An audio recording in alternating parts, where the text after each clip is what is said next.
Alhamdulillah kita bersyukur kepada Allah Subhanahu wa taala atas segala nikmat yang Allah karuniakan kepada kita, nikmat Islam, nikmat iman, nikmat sehat, nikmat afiat, nikmat dijauhkan oleh Allah dari berbagai macam malapetaka. Nikmat diberikan hidayah di atas Islam. Nikmat diberikan hidayah di atas sunnah. Nikmat diberikan hidayah taufik oleh Allah untuk selalu dan senantiasa menuntut ilmu syar'i. Ini merupakan nikmat yang paling besar yang wajib kita syukuri. Di samping nikmat-nikmat yang lain yang sangat banyak yang tidak akan dapat kita hitung. Nikmat yang sangat banyak itu yang tidak dapat kita hitung, wajib kita syukuri. Semua nikmat wajib kita syukuri.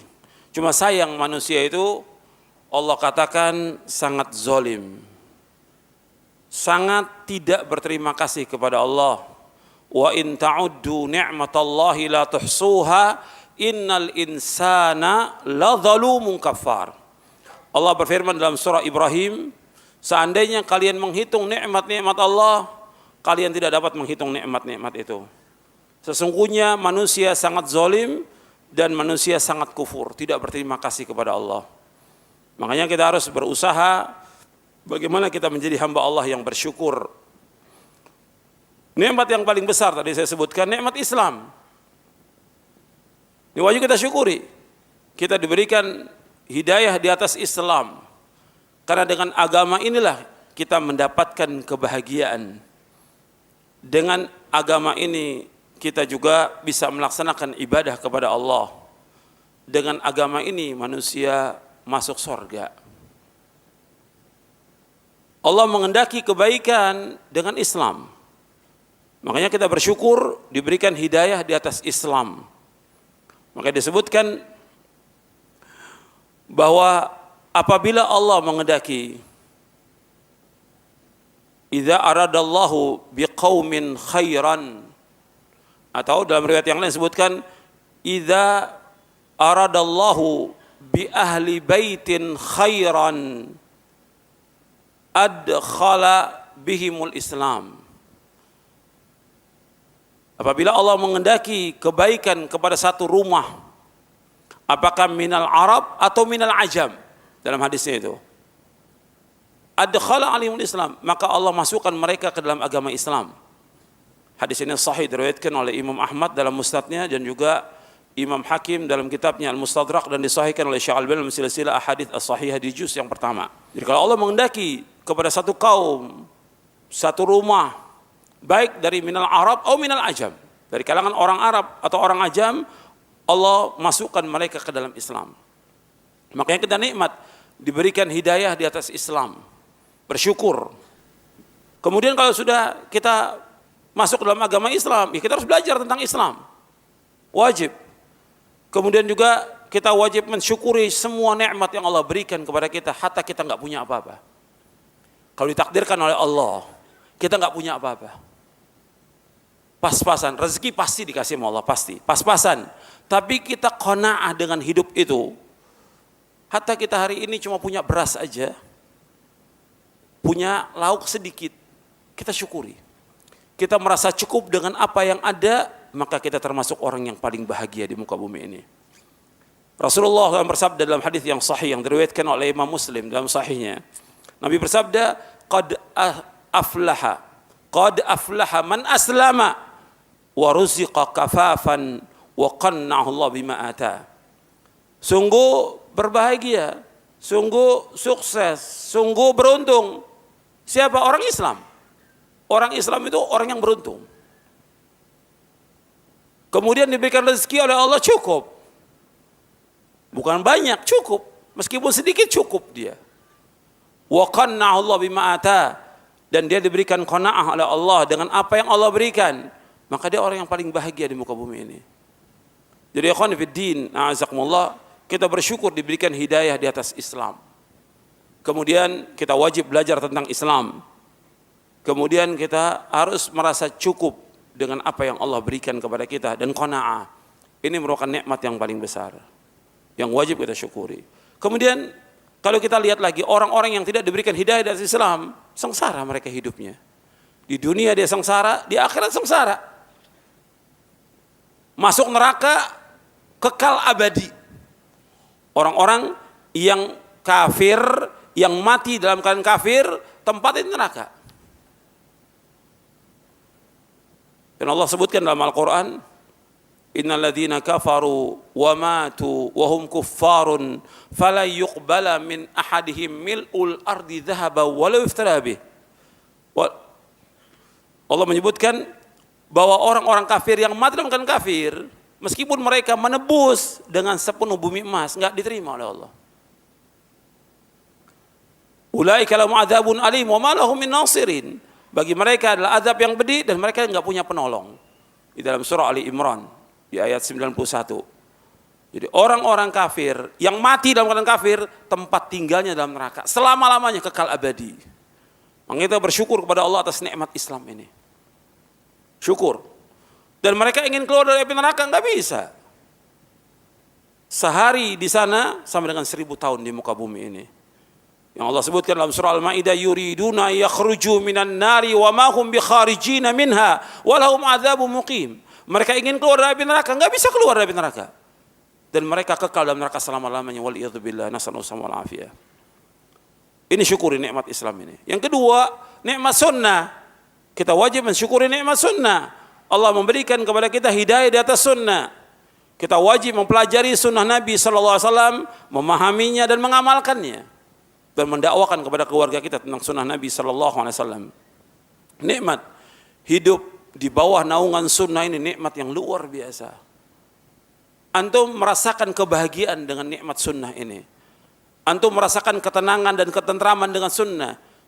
Coba kalau nggak diberikan hidayah di atas sunnah, ikut kelompok-kelompok yang sesat, ikut aliran-aliran yang sesat, ikut torekot-torekot yang sesat, ikut hizib-hizib yang sesat, atau yang lainnya, nggak akan mengalami ketenangan dalam hidupnya. Nggak akan tenang. Makanya Allah berikan hidayah kita di atas sunnah, nikmat, nikmat. Kita sholat, nikmat. Kita hidup, nikmat. Kita baca Al-Quran, nikmat. Yang lain nikmat sudah. Dengan sunnah yang Allah berikan hidayah. Makanya antum banyak bersyukur kepada Allah diberikan hidayah di atas sunnah. Syukur kepada Allah. Pelajari itu. Banyak orang yang tidak bersyukur. Pelajari. Enggak cukup ngaku saya ini udah ikut sunnah, tapi enggak belajar. Belajar terus. Dan kita belum belajar yang sebenarnya, belum kita ini. Kita harus terus belajar. Baru kitab-kitab mungkin satu. Ya kitab yang kita kaji juga kitab yang tipis yang sekarang kita kaji. Ya, para ulama sudah baca ribuan kitab. Puluhan ribu kitab mereka baca. Kita belum. Maka pelajari itu. Ribuan kitab. Kita jauh lah dengan para ulama, tapi harus belajar. Jangan merasa sudah sunnah cukup sudah. Baik talibul ilm maupun para ustadznya harus belajar lagi dan belajar lagi tentang Islam ini dan sunnah. Kita jauh dibandingkan para ulama terdahulu. Antum tahu Al-Imam Ibnul Jauzi itu sudah baca berapa kitab? 20.000 jilid kitab. Dijelaskan oleh beliau dalam kitabnya Sayyidul Khatir. Saya sudah baca 20.000 kitab. Dan saya tetap sekarang ini masih belajar. Itu masih muda dia. Ini enggak, ya, cuma ikut sunnah tapi enggak belajar. Enggak belajar. Sudah banyak kegiatan-kegiatan yang lain yang kadang-kadang kebanyakan kegiatan itu tidak bermanfaat. Maka itu perhatikan, harus belajar. Yang pokok belajar tentang agama Islam.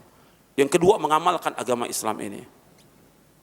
Kemudian nikmat lagi yang Allah berikan kepada kita, kita terus diberikan hidayah. Makanya yang ketiga tadi, Islam, sunnah, nuntut ilmu. Nuntut ilmu bukan sekedar begini aja, terus kita baca kitab-kitab para ulama, terus kita baca. Sehari minimal kita sebagai talibul ilm 4 jam kita baca. Minimal. Bisa enggak kita istiqomah?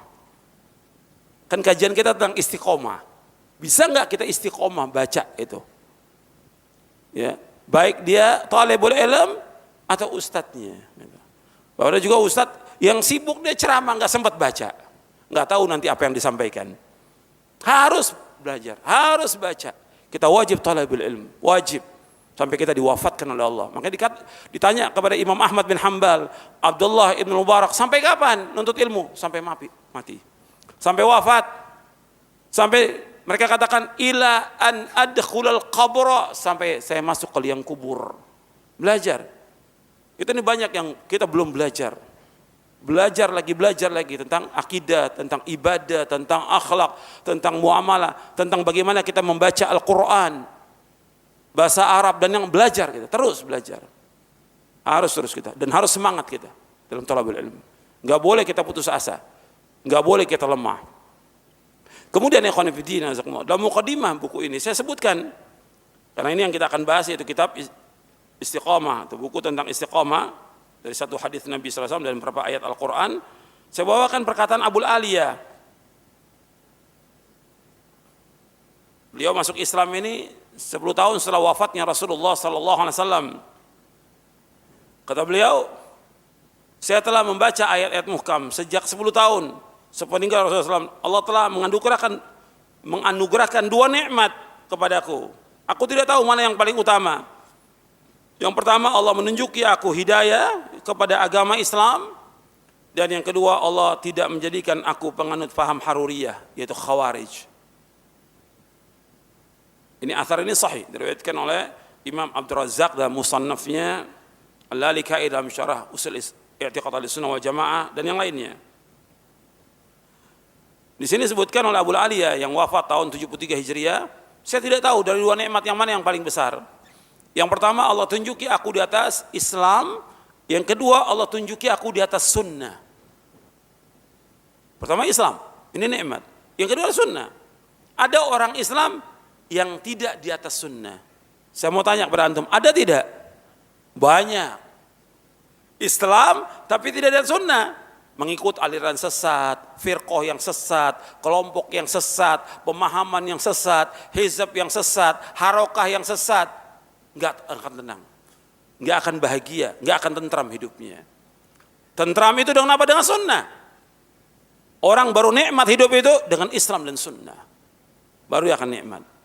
Makanya di sini disebutkan, aku enggak tahu yang mana yang paling besar dari 2 nikmat itu. Yang pertama Islam, yang kedua yaitu sunnah. Karena di zaman dia sudah banyak kelompok Khawarij yang mengkafirkan orang-orang yang berbuat dosa besar dan mengkafirkan penguasa muslim, dikafirkan, bahkan menghalalkan darah mereka dan menghalalkan harta mereka. Ini kerusakan yang besar Khawarij ini. Syiah itu merusak dan sangat merusak, sama Khawarij juga, dua-duanya ini merusak. Makanya ketika orang membahas tentang Syiah harus bahas Khawarij, ketika orang membahas tentang Khawarij bahas juga tentang Syiah, karena dua-duanya merusak agama, merusak akal, merusak hati, merusak darah, merusak harta, dan merusak kaum muslimin. Syiah dan Khawarij sesat dan menyesatkan. Maka sebagian ulama mengkafirkan, yang benar sesat mereka, tapi sebagian mengkafirkan. Kalau dia punya i'tiqad yang salah, yang menyimpang, jadi kafirkan oleh para ulama. Jadi nikmat tidak ikut dia kepada kelompok Khawarij. Maka saya sebutkan di sini, kita bersyukur kepada Allah di atas hidayah Islam. Kita lahir dalam keadaan Islam, atau kita masuk Islam, tidak dijadikan orang-orang kafir. Yang kedua, bersyukur diberikan hidayah di atas sunnah, tidak masuk kepada aliran sesat.